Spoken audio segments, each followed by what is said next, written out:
But that brings us to the 4v5 matchup of the Cleveland Cavaliers versus the New York Knicks, the one entertaining and exciting first-round matchup in the Eastern Conference.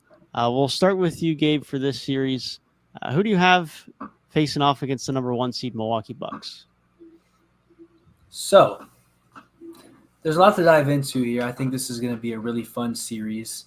I think the first thing everybody's going to look at is, Donovan Mitchell, when he gets to the playoffs, he is nice. And before I get into everything else, I will just give you the pick. I will say I'm going to take Cavs in 6 because I do think that's going to be what kind of puts them over the edge. However, there's a lot to look at on both sides. I think you look at the fact that the Cavs are literally the number 1 defense in basketball.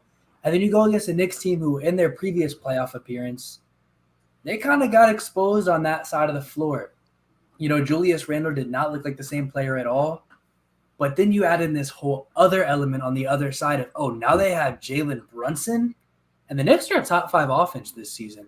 I know people talk about Jalen Brunson a lot and what he's done for their offense, but I don't think people realize the magnitude of it's not just good for the Knicks.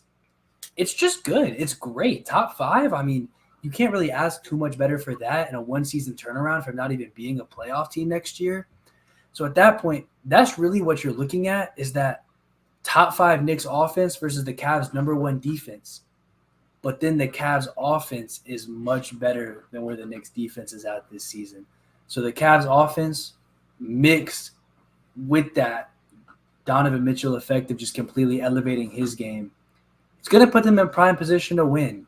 I just don't think the Cavs can go out this early. I think the Knicks have been very fun, especially late in the season with the rise of Emmanuel Quickley among other players. But Cleveland's going to go on to face Milwaukee. Interesting. Yeah, I agree with you. I think that the Cavs will win this in 6.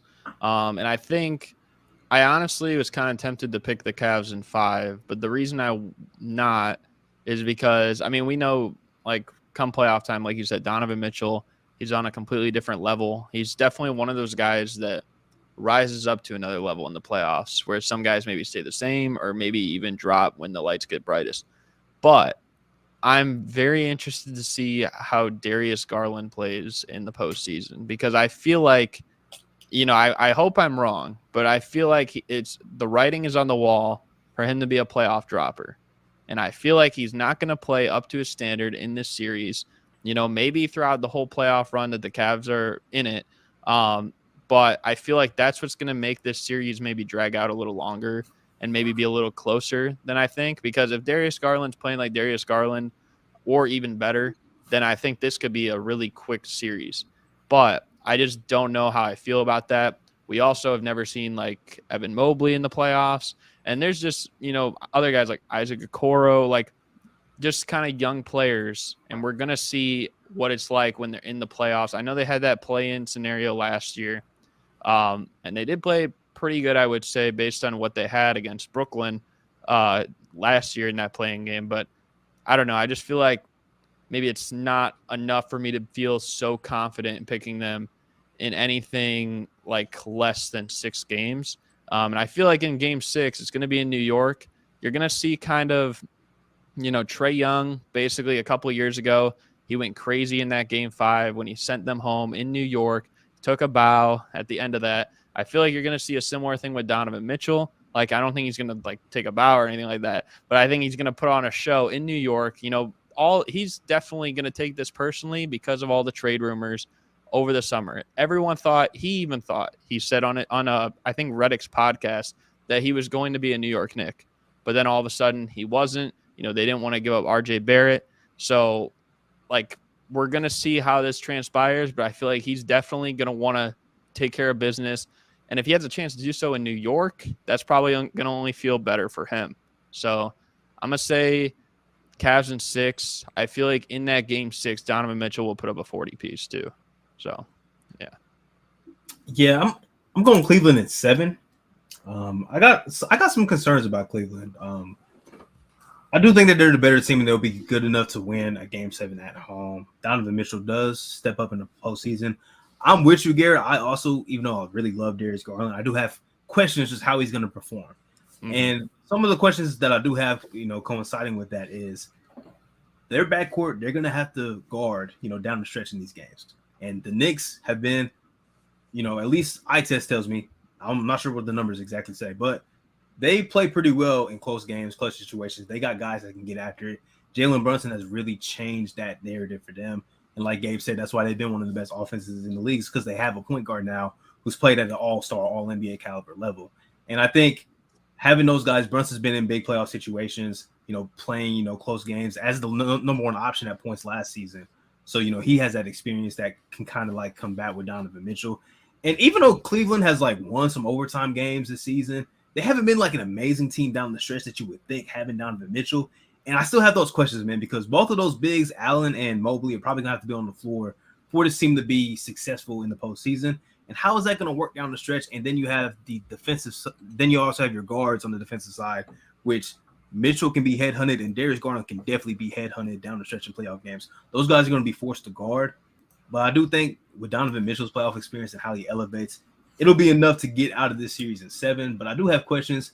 And I know Devin's going to allude to the jump shooting, so I wasn't even going to mention that about Cleveland because that's definitely a big question mark for them. But I do have questions outside of that. But this will be a fun series, and I'll give it to Cleveland. They'll have enough to get out of this one. It's funny you mentioned the jump shooting and the clutch numbers. Now I'll jump on both of those. The jump shooting is definitely still a concern, although I'm less concerned about it now than I was, say, 1 or 2 months ago. Obviously, they still need to hit shots, and they don't have a ton of proven guys that defenses are going to respect. Of course, Isaac Okoro, Cedi Osman can be inconsistent. He's going to have to really be hitting his threes throughout the postseason for them to have a run.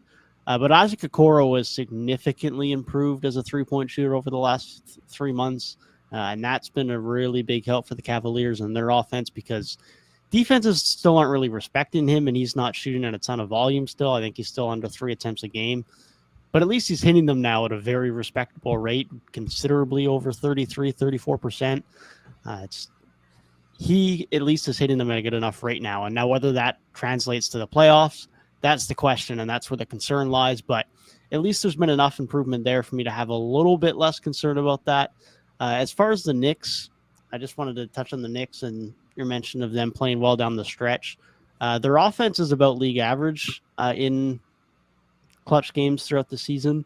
However, their defense has been atrocious because they sit third last in the league in net rating in clutch games this year, in clutch minutes. So the defense is going to be of concern, but the offense has been relatively decent.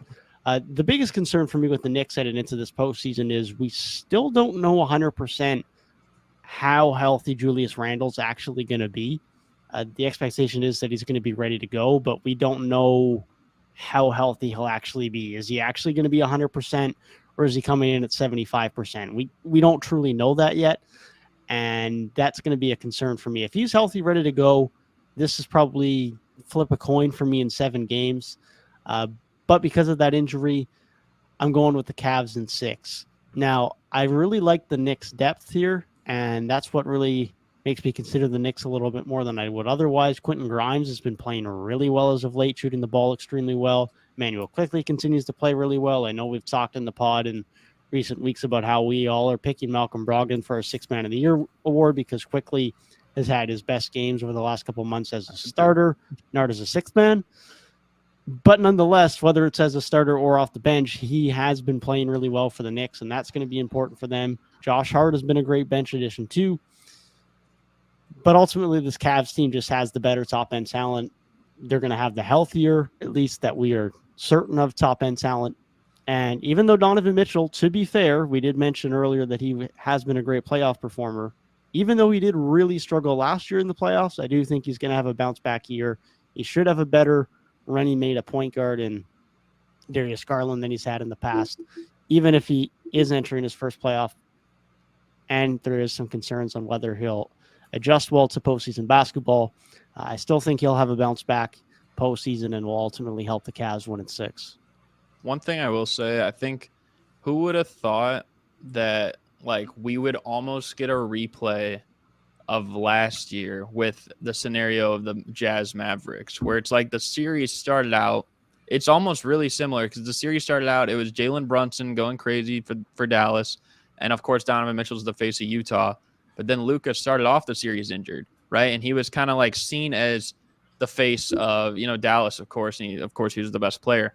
Now, you could argue like Brunson's the best player on the Knicks this year, but like I think most people would say like maybe like Randall is the face just because he's been the all-star there for many years. Like now he starts out this series injured, and we're getting another duel between Donovan Mitchell and Jalen Brunson in the other conference. Like it just seems, and in a 4-5 seed, like what a weird coincidence. I just think that that's so odd. You know what I mean?